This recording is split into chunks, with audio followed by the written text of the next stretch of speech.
నమస్తే TN news కి స్వాగతం. స్వంత ఇంటి కలను సాకారం చేస్తున్న ఇందిరమ్మ ప్రభుత్వం. మంచిర్యాల శాసనసభ్యులు కొక్కిరాల ప్రేమ్ సాగర్ రావు ఆధ్వర్యంలో మంచిర్యాల నగరంలోని నస్పూర్ పట్టణ కేంద్రంలో ఈ రోజు ఇందిరమ్మ ఇండ్ల లబ్ధిదారులకు మంజూరు పత్రాలను అందజేయడం జరిగింది. ఈ కార్యక్రమంలో సంబంధిత అధికారులు, తాజా మాజీ ప్రజా ప్రతినిధులు, మహిళలు ఈ కార్యక్రమంలో పాల్గొనడం జరిగింది.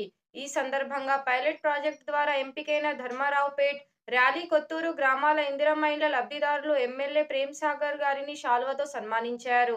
మరి దొంగ నాటకాలు ఆడి చాలా మంది ప్రజలను మరి వారిని తిప్పించి వారిని వేసారగొట్టిన సందర్భంలో ఆ ప్రభుత్వాన్ని గద్దెదించిన ఈ పేద ప్రజలు మరి వారికి మళ్ళీ ఖచ్చితంగా మా కాంగ్రెస్ పార్టీ మాకు అండా అనే ఉద్దేశంతో ఏదైతే ఎన్నుకున్నారో దానికి నిదర్శనంగా మళ్ళీ ఏదైతే పేద ప్రజలకు ఇందిరమ్మ ఇండ్లు కావచ్చు, రేషన్ కార్డు కావచ్చు, ఖచ్చితంగా అర్హులైన వారికి అందరికి ఇవ్వాలని చెప్పే ఉద్దేశంతో కాంగ్రెస్ ప్రభుత్వం తీసుకున్న గొప్ప నిర్ణయాలు దీనిలో ఇందిరమ్మ ఇల్లు కావచ్చు, రేషన్ కార్డు కావచ్చు. దాంట్లో భాగంగా పెద్దలు ప్రేమ్ సాగర్ రావు గారు ముఖ్యంగా మా మంచిర్యాల నియోజకవర్గ ప్రజలందరినీ, మా నాయకులందరినీ పిలిచి మీటింగ్ పెట్టి ఎవరైతే అర్హులు ఉంటారో వారికి మాత్రమే ఈ యొక్క ఇండ్లు చెందాలి, ఎవరు కూడా వారి కమిషన్లు కావచ్చు, నాయకులు కార్యకర్తలు ముడితే మాత్రం బాగుండని చెప్పేసి హెచ్చరించే సందర్భాలు. అంటే ఈ ఇంత ముందు బీఆర్ఎస్ నాయకులు కావచ్చు, కార్యకర్తలు కావచ్చు ఆ పని చేసిరు, వారికి నిదర్శనం మరి ఉన్నాయి కాబట్టి మనం వారందరికీ కూడా మరి వ్యతిరేకంగా ఎవరైతే పోరాడినామో అదే వ్యతిరేకతతో ఈ రోజు ప్రజలు వారు తిరస్కరించిన వాటి మన కాంగ్రెస్ పార్టీ మీద ప్రేమ ఉండాలి, మనమే ప్రేమ ఉండాలంటే మీరు కమిషన్లు తీసుకోవద్దని చెప్పేసి చెప్పడం. అదే సందర్భంలో ఒకే దగ్గర ఎవరో ఇంటికి తీసుకుపోతే ఇచ్చేస్తే మరి కమిషన్ తీసుకుంటారు కాబట్టి ఒకటే దగ్గర మీటింగ్ పెట్టి ఇంటి మధ్యన మరి పత్రాలు ఇవ్వడం అనేది చాలా గొప్ప విషయంగా ఈరోజు చెప్తూ ఈ రోజు వచ్చినటువంటి లబ్ధిదారులందరికీ శుభాకాంక్షలు తెలియజేసుకుంటూ ఇక్కడ వచ్చిన కౌన్సిల్ కావచ్చు, ఏదైతే పార్టీ కార్యకర్తలు నాయకులందరూ కూడా పేరు పెట్టి ధన్యవాదాలు చేస్తున్నాం.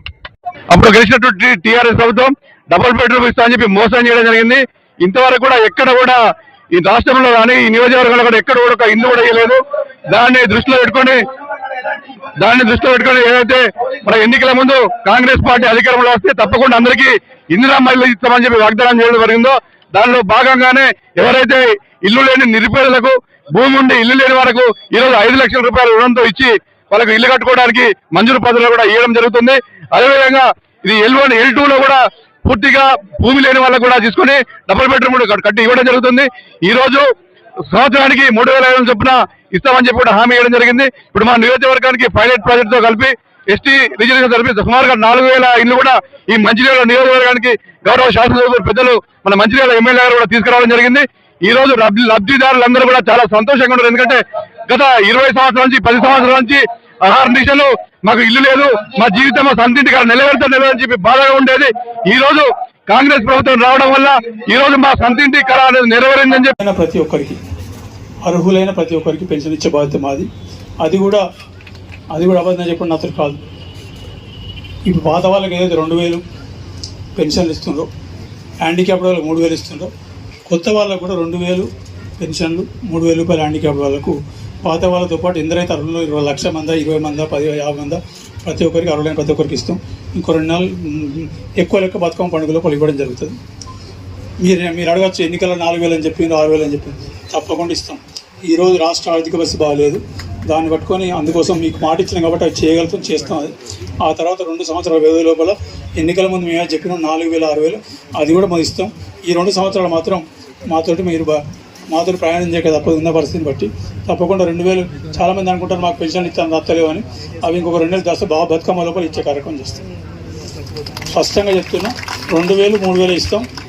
ఇంకో 2 సంవత్సరాలు చెప్పిన 4,000 కూడా ఇస్తాం. అందులో ఏ రకమైన సందేహం లేదు, అవి కూడా ఇస్తాం. ఏ రకమైన చెప్పింది వెనుకపోయేది లేదు, మాట తప్పేది లేదు, వెనుకపోయే ప్రసక్తి లేదు. కాంగ్రెస్ పార్టీ పోదు, మేము పోం, నేను అసలే పోను. మన హక్కు ఖచ్చితంగా తెచ్చుకుంటా. మనకు రావాల్సిన వాటా వస్తుంది, మనకు మిగతా వాళ్ళకన్నా ఎక్కువ వాటానే వస్తుంది. కాబట్టి ఇంత పెద్ద అవకాశం మనందరికీ పేరు నమస్కరిస్తూ ఇప్పుడు శాంపుల్లో కొంతమందికి ఇస్తాం. ఇక్కడ 15 నిమిషాల కార్యక్రమం ఖతమైంది. ఇచ్చిన తర్వాత మిగిలిన వాళ్ళందరికీ ఒక 2 రోజుల తర్వాత మంగళవారం, బుధవారం, గురువారం నుంచి వార్డు వైజ్ వస్తారు. మా వాళ్ళు వచ్చి మీ ఇంటికి వచ్చి సరే మీ ఇంట్లో మంచిది తాగుతారు, మీకు ఛాయ్ ఇచ్చే విధంగా ఛాయ్ కానీ ఖచ్చితంగా మీ ఇసులు కూర్చుండి మీరు మాట్లాడేది వీడియో నాకు పెట్టినప్పుడు మాత్రమే వాళ్ళ ఇళ్ళకి వచ్చి ఇచ్చినట్లు లెక్క. ఇక పోస్ట్ మాస్టర్లకు ఇస్తే మాత్రం వాళ్ళని కూడా కట్ చేస్తాం. దగ్గర చేయి దాపలేదు, అది మాత్రం గుర్తుపెట్టుకోండి. మా మంచిర్యాల నియోజకవర్గ ప్రజలు ఆత్మాభిమానాన్ని ఏ పరిస్థితిలో విడిచిపెట్టుకోరు, దేనికి భయపడేది భయం అనేది మాకు రక్తం లేదు. ఎవరికి భయపడడం, దేనికి భయపడడం. చిట్ట చివరిగా కొన్ని హెచ్చరికలు కూడా చేసేది తప్పదు నాకు. ఏదైతే ఎన్నికల ముందు గడిచిన 10 సంవత్సరాల నుంచి ప్రజల మీద పడి, ప్రభుత్వ ఆస్తుల మీద పడి ఇంకేమేం చేసినారో దాదాపు ఈ నియోజకవర్గంలో 25 మంది ఉన్నారు. ఎన్నికల ముందు చెప్పిన నేను ఖచ్చితంగా రుణశేషం అసలే ఉంచుకోనని చెప్పిన. ప్రజలు నాకు ఓటేసి గెలిపించారు కాబట్టి నా చివరి నిమిషం వరకు కూడా వాళ్ళకి సేవశాల రుణం తెచ్చుకుంటా. ఖచ్చితంగా అదే విధంగా శత్రుశేషం కూడా ఉంచుకోనని చెప్పిన. శత్రుశేషం వడ్డీతో సహా తీసుకుంటూ ఇచ్చిపెట్టే ప్రసక్తే లేదు. ఎవరు ఏమనుకున్న పర్లేదు, ఖచ్చితంగా తీసుకుంటా. ఇప్పటికి ఒక 5-6కి మొదలుపెట్టిన సగమే అయింది, ఇంకా పూర్తి కాలేదు. ఇంకా మిగిలిన ఉన్నారు, వాళ్ళని కూడా లెక్కలను బరాబర్ సెటిల్ చేస్తా. మాకు ప్రజల శత్రువులు కాదు, కార్యకర్తల శత్రువులు కాదు, టీఆర్ఎస్ కార్యకర్తల శత్రువులు కాదు, బీజేపీ కార్యకర్తలు. ఎవరైతే 20-30 మంది ప్రజల మీద పడి ప్రజల రక్తం తీసుకుని ప్రజలని గుంజుకున్నారో వాళ్ళందరి తిరిగి వాపసు తీసుకొచ్చి ఇచ్చి గవర్నమెంట్ ఏమన్నట్టు తీసుకుని వాపసు వచ్చి దాంట్లో ఇడిచిపెట్టే ప్రసక్తి లేదు. మా వాళ్ళని ఇబ్బంది పెట్టి మా వాళ్ళని కేసులు పెట్టి ఎవరు చేసినో ఎవరిని ఇడిచిపెట్టే ప్రసక్తి లేదు.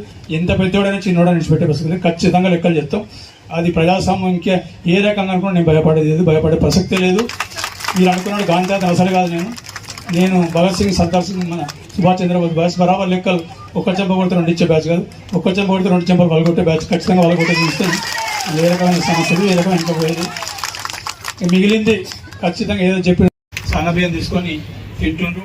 ఈ రకంగా మా ఆలోచన, కాంగ్రెస్ పార్టీ ఆలోచన కానీ మా అందరి ఆలోచన ఒకటే. మేము ఎన్నికల ముందు ఏదైతే వాగ్దానం వాటికి అన్నిటికన్నా ముందు చేయాలి, చేసి ఉంచాలని చెప్పినాం. దాని ప్రకారం చేసుకుంటూ పోతాం. ఈ తొందరపాట్ల మేము 5 ఏళ్ళ కాకుండా చేస్తామని తొందరపాట్లు కొన్ని నిర్ణయాల వల్ల ఫీల్డ్ మీద చిన్న చిన్న ఇబ్బందులు వస్తున్నాయి, తప్పకుండా వస్తాయి. అవి కూడా కరెక్ట్ చేసుకుంటాం పోతున్నాం. మనకు ఆశీర్వాదించాడు.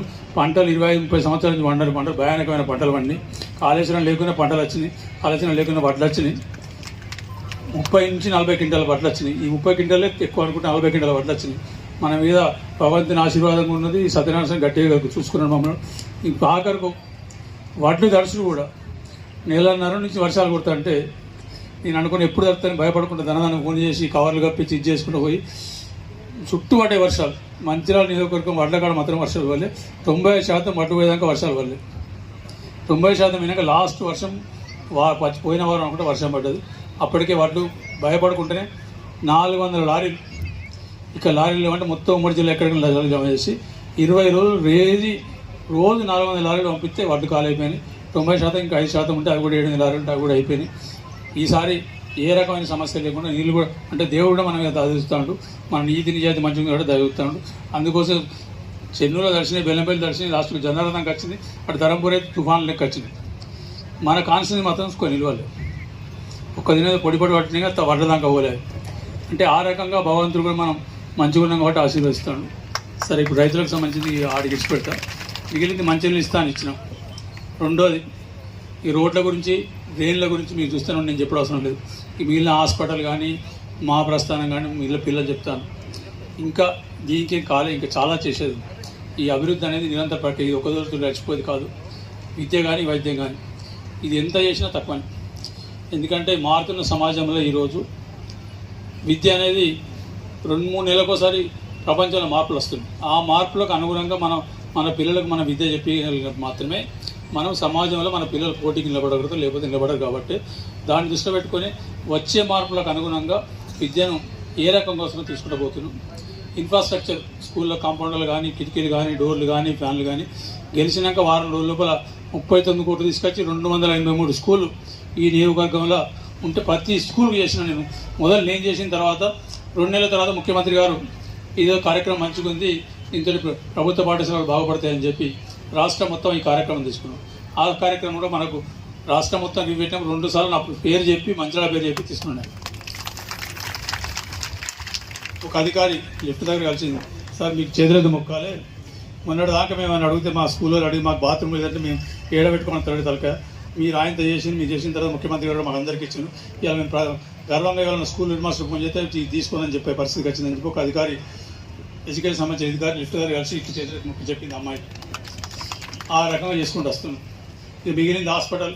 ఎన్నికల కన్నా ముందు చెప్పిన ఖచ్చితంగా ఐపీ దగ్గర మార్కెట్ కూడా హాస్పిటల్ కుడతాను. ఖచ్చితంగా దానికి ఆ పరిమితి అన్ని వాళ్ళ లెక్కని మాట్లాడు. నాకు సంబంధించిన మాట ఇచ్చిన ఆ మాట ప్రకారం బీద వాళ్ళకి చేస్తాను, చేసినా లేదా నాకు ముఖ్యం తప్పితే దాని ద్వారా నాకు పేరు వస్తుందా ఇంకోటి వస్తుందా నన్ను ఏమీ పట్టుకునే బ్యాచ్ కాదు, ఖచ్చితంగా చేస్తాను. చెప్పింది చేయడమే నాకు తెలుసు. చేయగలిగిందే చెప్తాను, అబద్ధం చెప్పి ప్రసక్తే లేదు. ఒకవేళ చెప్పింది చేయలేకపోతే మీ అందరం కూడా క్షమించమని చెప్పి తప్పకుండా తప్పితే నా అబద్ధాలు అసలే చెప్పండి. ఇప్పుడు హాస్పిటల్ 5 ఏళ్ళు భూమిలో ఉండేయాలి, వాళ్ళు పర్మిషన్ తెచ్చింది. నేను అన్ని వచ్చినాక మొత్తం అన్ని తీసుకొచ్చి ఇనాగ్రేషన్లో తీసుకొస్తే ఫోటోలు దిగుతాను అడవై, నేను తీసుకొచ్చిన కేసీఆర్ 500 కొట్టించు, ఇంకోటి 300 కొట్టించు. 500 కోట్లు 300 ఇస్తే నన్ను కలిపితే ప్రజలు. నేను వచ్చాక అన్ని భూమిలో ఉన్నాయి, భూమిలో కనవాలి బయటికి. అన్ని ఇప్పుడే సాగులు అయిపోయినాయి, కలర్ రంగులు ఎత్తాను. మరి అప్పుడేందుకు కాదు ఇప్పుడేందుకు అవుతుంది. సో దాని గురించి హాస్పిటల్ చెప్పిన హాస్పిటల్ చేస్తున్నాం. మా ప్రస్థానం ఏదైతే కట్టినామో ఇవాళ దేశంలో మొట్టమొదటిది, ఇటువంటి మహాప్రస్థానం దేశంలో ఎక్కడ లేదు. అది కూడా 102 రోజులలో మొదలుపెట్టినాడో చెప్పినా శివరాత్రి నాడు ఓపెన్ చేస్తాను. ఆ రకంగా ప్రజలకు ఏవైతే అవసరాలు ఉన్నాయో దాన్ని తీర్చాలి. ప్రత్యేకంగా బీద ప్రజల అవసరాలు ఇస్తాను. ఇక రోడ్లు డ్రైనేజీ గురించి మీరు మర్చిపోండి. రోడ్డు మంచినీళ్ళు చేసి మంచినీళ్ళు ఇంకా పూర్తిగా చేస్తా. రోడ్లు డ్రైనేజీ ఇవన్నీ ఇంకో 2 సంవత్సరాల తర్వాత చూడండి. మీరు హైదరాబాద్లో వచ్చారు, మంచిగా మంచిగా ఉందంటే మేము కూడా ఇక్కడ చూసుకోవాలి, లేకపోతే మేము కూడా ఇక్కడనే ఇల్లు కట్టుకొని ఉంటాం అనే విధంగా చేస్తున్నాం. ఇక రెండో విషయానికి వస్తే, ఒక పక్క విద్య, ఇంకొక పక్క వైద్యం. మన దగ్గర ఇంటిగ్రేటెడ్ స్కూల్ వచ్చింది రేపనపల్లి దండపల్లి మండలం. 200 స్కూల్ 200 కోట్లతోటి దాదాపు ఇంకొక నెల రోజులకు టెండర్ అయ్యి పని మొదలవుతుంది. ఆడొక 2560 మంది విద్యార్థులు ఒకటే దగ్గర అంటే లేదు. ఎస్సీలు ఉంటారు, బీసీలు ఉంటారు, ఎస్టీలు ఉంటారు, మైనార్టీలు ఉంటారు. బీద అప్పర్ కాస్ట్ వాళ్ళు ఎవరైతే ఆర్థికంగా బ్యాక్వర్డ్ కాస్ట్ వాళ్ళు కూడా ఉంటారు. ఇట్లా అందరినీ కలిపి ఒకటే గొడుక్కుని తీసుకొచ్చి వీళ్ళ దగ్గర కులాల మతాల తేడా ఉండద్దనే కోసం ఒకటే దగ్గర తీసుకొచ్చి ఆ స్కూల్ని integrated young India integrated school కట్టడం జరుగుతుంది. రాష్ట్రం మొత్తం ఒక కార్యక్రమం ఒక ఉద్యమం లెక్క తీసుకున్నాం. అది విద్య అని దాని గురించి చేస్తున్నాం. అది కూడా మనకు మొట్టమొదటి దానిలో శాంక్షన్ అయింది. అది కాకుండా లక్ష్పేటలో పోయిన సంవత్సరం స్కూలు కాలేజ్, అది నేను చదువుకున్న స్కూల్, అది 50 సంవత్సరాల దాకా పోయి చూస్తే నేను కూర్చున్న క్లాస్ రూమ్ కనీసం సున్నం కూడా లేదు. అది చూసి బాధ అనిపించింది. సరే నేను ఏం చేద్దాం అనుకునే లోపలనే కరెంట్ షాక్ కొట్టి అది కూలిపోయింది. అక్కడన్నా దానికి మోక్షం వచ్చింది. పోయిన స్కూల్ అయిపోయిన తర్వాత దాన్ని కూలగొట్టడం జరిగింది. కూలగొట్టడం మొదలుపెట్టాం. ఈరోజు 12 తారీఖు వచ్చి 12 తారీఖు ఓపెన్ చేస్తున్నాం. అది చూడండి, వచ్చి స్కూలు కాలేజ్ 2 ఓపెన్ చేస్తే 10 నెలలు పూర్తి చేసినాం. 9 కోట్లు ఆల్రెడీ కన్స్ట్రక్షన్కి అయింది. ఇంకో ₹1 కోటి ఫర్నిచర్ కూడా ఇచ్చినాం. మీరు వచ్చి చూడండి. ఆ చూసిన తర్వాత ప్రైవేట్ స్కూల్ మంచిగా ఉన్నాయి, ప్రభుత్వ స్కూల్ మంచిగా ఉంది, ప్రైవేట్ కాలేజ్ మంచిగా ఉందా, ప్రభుత్వం. ఇక్కడ హైదరాబాద్ పోయి చూసుకోండి, ఆ దానికి దీన్ని కంపేర్ చేసుకోండి. దానికన్నా మంచిగా ఉంటే మీ పిల్లలు మా దగ్గర చేంజ్ చేయండి. ఇన్వెస్టర్ పార్క్ కూడా శాంక్షన్ అయింది. దాని డబ్బులు కూడా వచ్చి పేమెంట్ చేసింది ఆల్రెడీ బ్యాంక్స్కి. దాంతో కూడా ఇంకో 2 సంవత్సరాల మొదలు ఆ ఉద్యోగాలు 10,000 దాకా దాటే అవకాశం, కాబట్టి 5,000 పడతాయి. ఇట్లా మనిషి పుట్టి కోసం వచ్చిన వసతులు చేస్తున్నాం. అక్కడ ఉద్యోగాలు కూడా చేస్తున్నాం. వ్యవసాయదారులకు, వ్యవసాయ కూలీలకు, వాళ్ళకి సంబంధించిన అన్ని కార్యక్రమాలు చేస్తున్నాం. కాబట్టి ఇట్లా శ్రీరకంగా ఈ పుట్టిపోయిన ప్రాంతానికి రుణం తీసుకునే వీళ్ళని గెలిపించే అవకాశం ఇచ్చింది. తప్పకుండా రుణం తీసుకున్నాం. ఇక మిగిలిన ఇంకా చాలా ఉంది. మళ్ళీ తప్పకుండా ఈ వాడలకు మీ ఇళ్ళకి వస్తాను. నేను మీ వాడలకు వచ్చి మీ వాడలో మీతో కూర్చున్నప్పుడే ఇంట్లో కూర్చున్న ఫీలింగ్ ఉండదు. తప్పితే ఇక్కడ వేదిక మీద బయలుదేరాలు ఉంటే ఎన్నికల ముందు కొన్ని వాగ్దానం చేసినాయి. కాబట్టి ఏది కూడా నా మీద మీరు చెప్పిన పద్ధతి చేద్దాం అనుకోటి ఈ 15-16 నెలలు తిరగడం జరుగుతుంది. ఇంకొక 5-6 నెలల దాకా అన్నీ అయిపోయిన తర్వాత వేరే కార్యక్రమం లేదు. రేషన్ కార్డు వ్యవస్థ ఉండే. రేషన్ కార్డులో 9 సరుకులు ఇచ్చిన ₹140. 9 మెల్లమెల్లగా బంద్ చేసి లాస్ట్కు దొడ్డు బియ్యం ఇచ్చి మొదలుపెట్టింది. ఆ దొడ్డు బియ్యం తినలేక రేషన్ షాపులకు ఇచ్చుడు, లేకపోతే రేషన్ షాప్ దగ్గర తీసుకొచ్చి రోడ్డు